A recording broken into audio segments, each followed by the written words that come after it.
One, and the ball drops. What is up, everybody? Hey, I hope everyone's having a happy new year 2021. It's game time. The biggest thing about 2021 is I say, let's grow each year. So let's make each year bigger and better. And 2020 was obviously a very interesting year for everybody. And it was something that we all got to experience together. But I know we all are shining lights. And so we get the option to shine even on the darkest times. And what I want to talk about today is my number five principle. And the number five principle, the fifth principle I have, is extreme responsibility. When we can take responsibility on our journey, it makes life easier for us and easier for everyone who comes in contact with us. And the reason I lay that down as the fifth principle is just like a house, you have to build from the bottom up. And I think of the responsibility principle as the roof. You know, you need to have a roof on the house, but a roof by itself will do nothing. You know, that's not much of a house. And so that's why I want you to go through each step before you go into this responsibility step. Because as powerful as it can be a very dangerous step too, if you just take that in by itself. And so, what is it to take responsibility?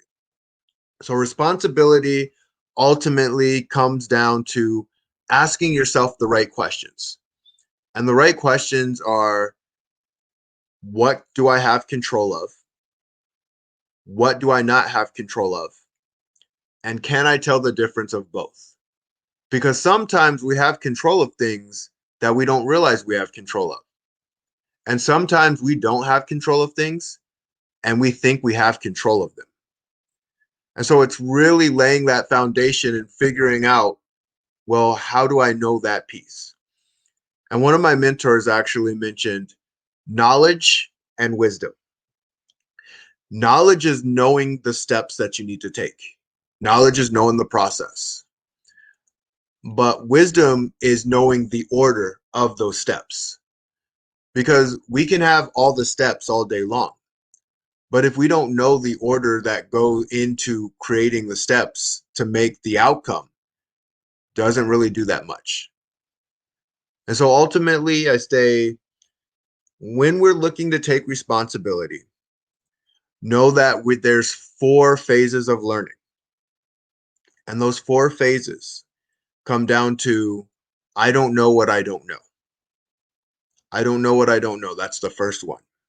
And then the second one is going to be, I know that I don't know it.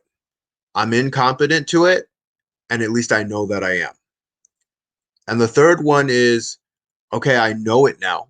I figured it out and I've practiced the steps, but I have to think about it consistently. And the fourth is, I know it and I know it so well, I don't even have to think about it anymore. It's just a part of who I am. And knowing that you can create that in your reality, knowing that that is a possibility, and then asking yourself the question, what do you want in your life? You know, for 2021, the question is going to come down to, what is it that you want? I'll never forget, as I've gone through my journey, a lot of people don't get to where they want to go. And to me, I want to be a part of that change. I want more people getting to where they need to go. And I want them getting there at the rate that they need to get there. Because I've also learned you can give a person success too quickly. I'm not going to get that into that today. But I'm going to talk specifically on, okay, Cliff. So now what do I do? What steps do I take? And so what I will say is, when we can ask those questions and answer them honestly and effectively, now it's about being resourceful. What resources do you have? And the truth is, we tend to have a lot more resources than we realize. I'll give a perfect example with resolutions coming up. A lot of people are probably looking to lose some weight. And a lot of people screw up on this one consistently. The people that I've worked with do not screw up on this one. There's a reason for that. There's a system and a process that comes together for people to get to where they need to go. And when they understand that system and that process, the journey doesn't have to be unnecessarily difficult. It's not to say that it won't be a challenge, because it will be, but it's more of a challenge to try and do the same thing over and over again and consistently fail at it. I say usually it takes 9 months to a year to really get yourself foundationed in a new process and a new system. But it's better to take 9 months to a year than it is to take 10 years doing the same bad mistakes every year. And I've seen that happen to people. And so, what I want to say is ask yourself, where do you need help? And now, how do you go about getting that help? Because too often we look at, I'll give an example with money. We look at money as a problem, as I just don't have enough of it. And the second your mind goes to, I don't have this thing, it stops being creative. And instead of doing that, let's say, how can I make this happen? The question is, how can I make this a reality? Maybe you don't have the money to pay for a trainer, for instance, and you know a trainer will help you with accountability. So, what do you do from there? There's an opportunity to step back and ask yourself the question, okay, now what do I do? One is you can talk to me. You can ask me the question. And what I would say is make your environment work for you as much as possible. I actually just recently did a live on this. And when we can make our environment work for us instead of against us, it gives us a fighting chance. Too often we look at willpower being the thing that gets us through. And although willpower is very important, it's a strong skill set to have. It's not the one that I would put all the chips on the table for, not in the beginning at least. Willpower comes with practice. Just like anything, willpower is a muscle. But let's not practice that muscle until we're ready to practice it. And so the first thing you want to do when it comes to getting yourself in that position is make your environment work for you instead of against you. Go around the right people who are going to help you in your process. Read the right books that are going to help you in your process. And avoid, with all costs, certain places when you're going through your process. My personal place that I avoided when I was getting ready to fight in the UFC was bars. There was nothing for me in a bar. What do I want to do? Watch my friends drink? It just didn't make sense for me to do. So that's what I avoided. And what I did go to was I made sure I went to the gym consistently and often because I knew that's what I needed to do to sharpen those skill sets. And I know sometimes we pull the rug back and we wish there was some hack that we could use to get us to where we needed to go. And there are hacks to make the process easier, but it really does come down to you wanting it enough and you finding enough reasons to want it enough. I often talk about the difference between desire and habits. And although having habits is super important, obviously, you become what you need, what you become because of your habits. But then there's that desire piece that's important too. And when our desire can go up, the habit doesn't necessarily have to be there, but the desire can be so high that we will almost force ourselves into creating the habit, force ourselves into putting ourselves in the position that we need to put ourselves into. And so when it comes to understanding responsibility and putting it in and not pointing the finger, what I will say is this: The biggest thing you can be responsible for is the decision that you make, and the outcome is going to be the outcome. You can't ever know what the outcome is going to be for sure. You're going to have winning times and you're going to have learning times. You're going to have both. But as long as you can take responsibility of saying, I'm going to step into my cage, whatever your cage is, I'm going to step into my cage, and wherever the chips fall, I know either I'm going to learn something or I'm going to win through my process. And the more we do that, the more likely we are to take that action that we need to take. And knowing that, yeah, this is my journey. This is my process. This is what I'm going through. And I'm willing to look within and learn the lessons that I need to learn to become the person I need to become to get the things I want to get in my life instead of pointing the finger at other people. It's always going to come to get together and you being willing to put it in. And I want to end with this. So I'm going to give you a cycle to go through. This is specifically in personal development and understanding of self. So there's circumstance. There's always going to be a circumstance, good, bad, indifferent. And of course, we want to play circumstances in our favor instead of against us. But they don't always happen that way. And then there's the thought behind the circumstance. How are we going to take that circumstance in? And then there's the feeling behind the thought. We have the thought, and then we have a feeling behind that. And then there's an action behind the feeling. And after the action comes, there's a result. And so we're coming through our process, and there's these 5 things. And so when we look at the circumstance, the thing that sometimes we can do our best to control, but it's uncontrollable, the one thing we do have control of is the thought. The thought behind the circumstance is saying, am I going to learn something?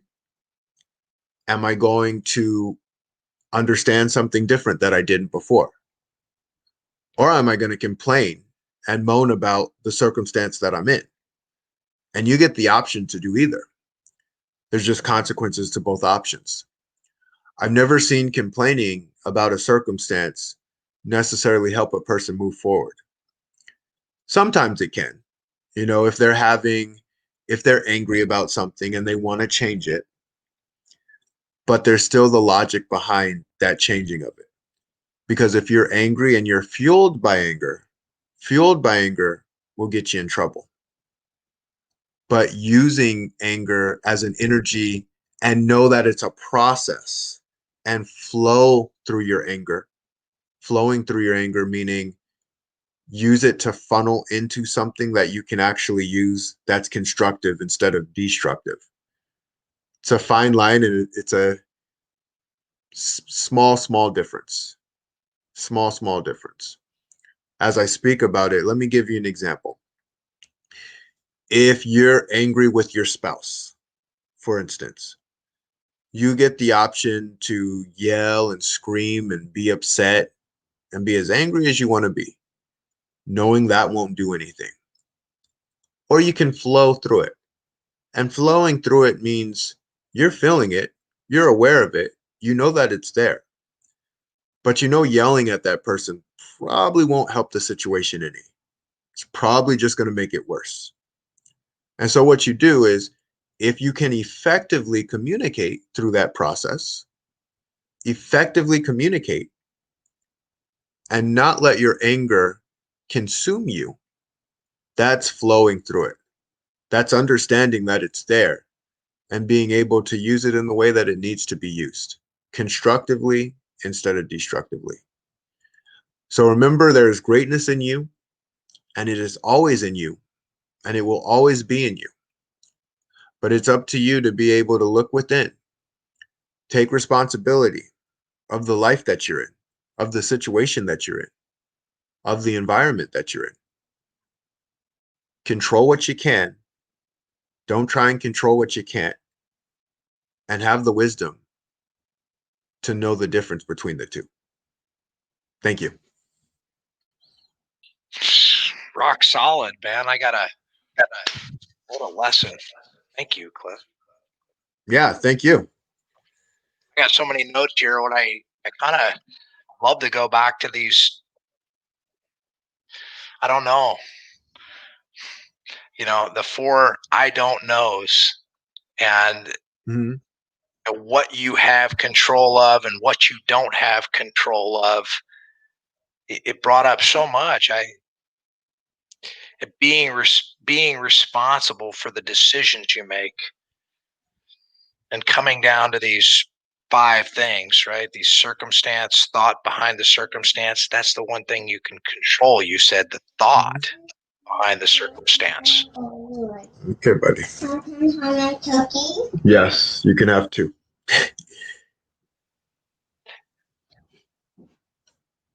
On those 5 things, as you said, circumstance, thought behind the circumstance, feeling, action, and results, right? Those Mhm. 5 things. Out of those things, you can control. You went back to saying you can control the thought. If you Yeah. control the thought, does the feeling change? Yeah. Hmm. Yeah. So if you like when you're looking through that process and saying, okay, how am I going to think about this thing? How can I use this as an advantage instead of a handicap? Mhm. When your mind goes through that process, everything about that process changes. Like I'll give a perfect example. Um, if an individual goes into a subway and he hears a guy with his son and his son's freaking out and acting up, this guy's son, and you're the individual who's in the subway and you're just getting irritated by this guy's son just going nuts, saying, what is wrong with this guy and his kid? And you go over and you say, can you please calm your kid down? And the guy looks at you and he says, I'm so sorry. My son is acting out because his mother just passed away. Mhm. And he didn't know I I don't know how to help him through this, and I'm doing the best that I can. So your thought changed even though it was a perspective thing. But if you would have came in with empathy before you even talked to them and know, I don't know what's going on exactly. And I can have a discussion with this person. No one was in the wrong in any of it. The guy wasn't in the wrong for being frustrated and saying, why won't this guy's kid shut up? The kid wasn't in the wrong for being a kid and his mother just passing away. The man wasn't in the wrong for doing the best that he could under the circumstance and the situation that was placed in front of him. But you get to choose how you're going to perceive that. You get to choose how you're going to think through that. And each thought has its own consequence. But you'll feel through your thought. I was I was enjoying my family last night, New Year's Eve. I had my kids on the couch and the dogs, and I was laying in my wife's lap. We're watching this movie called The Secret. It was a movie based off of the movie The Secret, and Mm-hmm. it was such a wonderful show, wonderful movie. My kids throughout the whole thing, it's just like I feel like I'm talking to my dad. Like the guy's telling your story, Yeah. and because it's the language, the language that we've been programmed to, to speak to ourselves and to speak to others. The first thoughts that come out, Mm-hmm. do we run with them? Do we run with our first thoughts? Yeah. Or how often do you let that first thought go? And then you also said, though, this is pretty profound. Um, you make your environment work for you, but inside of those four things that I don't know what I don't know. I know that I don't know. I know now, and then it's part of me, part of who I am. It's just Yeah. it's become I practiced it so much. I know what I want to experience so much that it's become an innate part of my nature. It's innate. It's who I am. And at the same time, we have the opportunity to change that at any time. But life's not static, right? Mhm. We are this is an evolution. We are growing, we are learning, we are advancing, we are making these incredible leaps and bounds. I This is why, and you talked about the environment, and this is why I love to spend time with you. This is Yeah. why Thank you. I learn and I grow. It's not just, hey, I'm paying attention to you and I'm watching you and your Facebook and I'm just, hey, that guy's doing a great job. No, we're playing together. We're in a Mhm. sandbox and we're building castles. Yeah. We're building kings. We're building queens. We're shaping the world in a way that allows people to play with us in a very safe environment that's fun. Like, this Mhm. isn't. I love what you do for me, as a friend and as a coach, Thank you. because you see me, and this is. Pay attention to this because this is you. You see me the way I want to be seen. You listen to who it is I want to be. Look, I know I don't know. I know I come across sometimes in my own head. I come across stupid. I know it. I Mhm. think sometimes those thoughts. But look, I surround myself with people like you, people like Steve, people like Dusty, people, incredible beings of light that, that are going to love me for who I am because I'm worthy of that. And each and every one of you is. We all are. Yeah. So if you get the right environment, man, there's nothing you can't crush. In a good Yeah. way, I mean, in Yeah. a good way. I love the polarity that you offer, Cliff, with the extreme. There's really nobody else I know in my circle of influence that has had the extreme in the ring like that. That's Mhm. just a different. How has that made you a better person and a better coach? That that ring. I know we're getting off topic, but we're Yeah. here now. We're just hanging. We can cut Yeah. and we're creating. This is life. We get to experience it together. So how has that UFC fighting made you this better coach So and still heart centered? So that's the thing that really trips my trigger about you, Cliff, yeah. is you can crush them, and yet you Uh-huh. got this big giant heart, dude. I almost hesitate to lean on that heart side because of the you are so damn tough. Yeah. um well, thank you. I appreciate you and honor you for saying those kind words.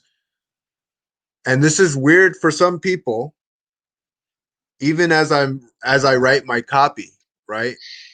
And copy is something that gets people to take action. And so people look at the UFC fighter and they say, wow, that guy, like, what lesson did he learn to get into that cage? And the craziest thing is that lesson came when I was 5. Mm. And not many people understand that.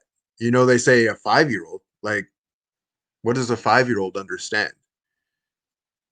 A 5-year-old, at least me as a 5-year-old, I understood what sheer terror felt like, feeling like I couldn't control anything. Bless you, baby boy. Knowing knowing I was going to die. You know, I was at a funeral and I saw my grandfather get buried and it terrified me. Like it paralyzed me. And I was going through the motions, but I didn't have anyone to talk to. You know, you can't talk to other 5-year-olds about that because they don't understand. And your parents, my parents at least, they did the best that they could, but they don't understand a 5-year-old's world. And so it was just me in freak out mode and trying to figure out freak out mode. And I got strong, like really strong. And I got really happy. And I just started really enjoying the fuck out of the journey and saying, I can control what I can control. That's all I got. And then it just grew from there. And it grew and it grew and it grew and it continued to grow. And so no one's journey is a bad journey. It's just a process that they go through. I've seen people well in their mid 30s, 40s, and 50s, and they go, man, I threw most of my life away. Hmm. And go, no, you just learned the lessons that you needed to learn because you can only control what you can control. That's all you got. Well, it's so funny because I like to look back on my life and Mhm. dude, I'm living my life. I Yeah. have I have not stopped living my life, even in the tragedies, even in the extreme. It's like I never stopped living. Yeah. And I ask you sometimes, hey man, you say keep punching, keep punching, and oftentimes well, I don't want to use that, you know, but dude, you got to get up, you got to have that momentum first thing in the morning, change that first thought, change that first. It starts then, and it doesn't end, and you just got to keep punching. Yeah. Yeah. You just Yeah. got you Absolutely. keep fighting for that thought that you want to feel, the experience you want to feel. And as I go back to that movie that I was experiencing with my kids, how do you want to feel? Mhm. Imagine, having that vision of what it is you want to experience and cultivating those things and just bringing it to life. Yeah. Powerful, powerful message. Your power of 6, principle number 5, extreme responsibility. We got next week, you're coming up. We're going to go over principle number 6, the greatness within. Yeah. And Yeah. I'll look forward to spending time with you and Steve and listening and learning as you go. And um, thanks for talking story. Thanks for sharing everything that you got. You never stop, man. I keep looking to you.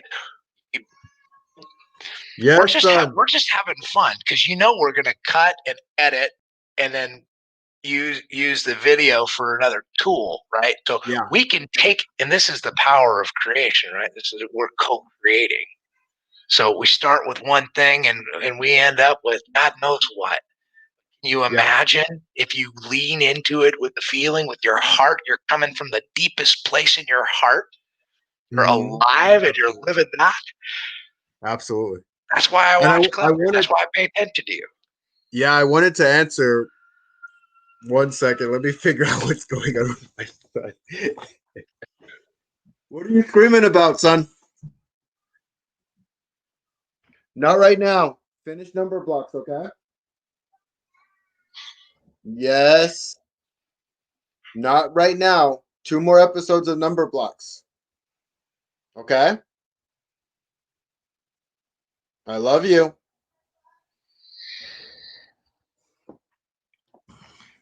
So, um, answering back, what puts a person in the cage? I've been stepping in my cage since I was 5. That's what you said. Yeah, everyone's stepping in their cage. Like everyone has a cage that they have to step in. And I'm always looking for bigger and better cages to step into. So, me going from the UFC and walking away from it, because again, this is my responsibility piece. I had the option. I had the option to continue to grow as a fighter because I was growing as a fighter, but the desire wasn't there to do it. The desire was there to be safe for my son, who I was just yelling downstairs to. It was to take care of him. And I didn't feel I could take care of him properly and be the fighter that I needed to be. Because as a fighter, you have to go in there with no intention of thinking about getting hurt or the next day. You're just in that moment, in that present moment completely. He took me away from that, and not in a bad way, in a very good way. He took me away from that, and it took me into, okay, I have different present moments that I have to be in. Mm. Instead of taking the possibility of getting injured or maimed, I had to change it.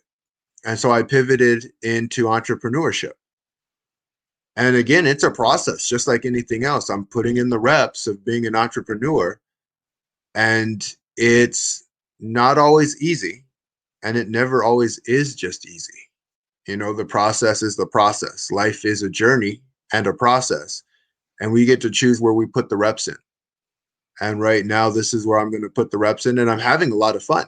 I got to meet people like yourself as I've gone through this process. I never really networked with anyone when I was a professional fighter. I actually focused, it was funny because I was personal training on the side, and I didn't want too many clients because I knew it would take away from my fighting. So I kept a limited amount of clients as I went through the process. And now as an entrepreneur, things are changing up and switching up. And now I'm like, okay, now I'm looking and learning how to get new clients because I am in a different space. Yeah, it's a completely different world. I mean, I have multiple businesses, multiple Hmm. income streams. Yeah. They, and they're in areas of expertise that I understand well. So I have a good understanding of the things that I'm passionate about that generate revenue. And there's multiple ways of doing that. Everything's changing. Hmm. The ideology about going to work for somebody and having them cut you a paycheck and you serve your 50 years, and that's dead and gone, right? I mean, everybody's half the battle is when we think about it. If we think about it like this, Clifford, half the battle is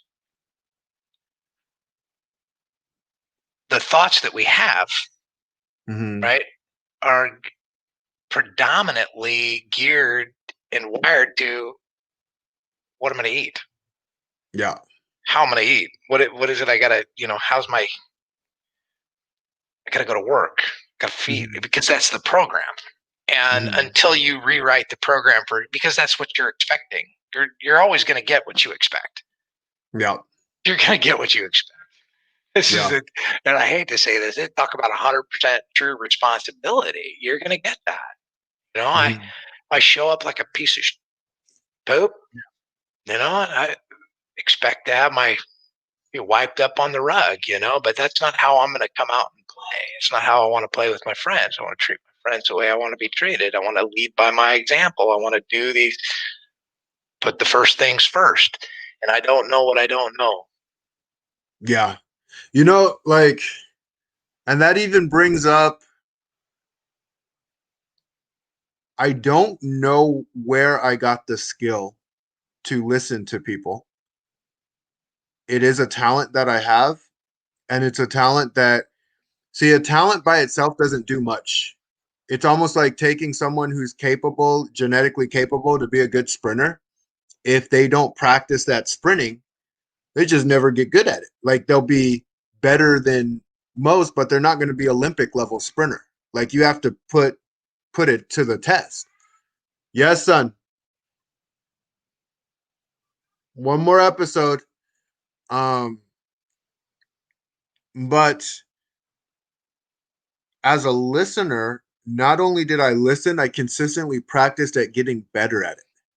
So it was already a gift that I had beforehand. And it was a gift that I consistently practiced on, like no matter what. Hmm. So I don't know what to say with that. I just say we all have gifts and talents and skill sets. I know that for sure. And I know a lot of people don't always feel listened to. And the truth is, it's not anyone's fault per se. It's just go to the people who you know who can help you through what you need help with. Like I'll give an example. If people go to their family and they're not really the greatest listeners, sometimes that's because you're not a good listener. And so that person would need to go to someone who knows how to listen to explain to them how to listen better, if that makes any sense. Ultimately, making it better for everybody. So we talk about controlling the environment. Surround yourself with people, make your environment work for you. Yeah, So next week, number 6, greatness within. You're going to talk about that principle on the power of 6. So today was principle number 5, extreme responsibility, and looking forward to next week, number 6, the greatness within, and that wraps up the power of 6, and we'll just be talking story about. absolutely. Yeah, I think this is going to be fun. What a wonderful journey. Thank you for spending it, Cliff. Thank you for spending time with me, for honoring. It's the greatest gift that you can give another human being is your time. Yeah, thank you. I appreciate you as always. And to everybody else, have a happy, fantastic new year. 2021 is just a new year with new possibilities, new options, and new resources to create. Aloha.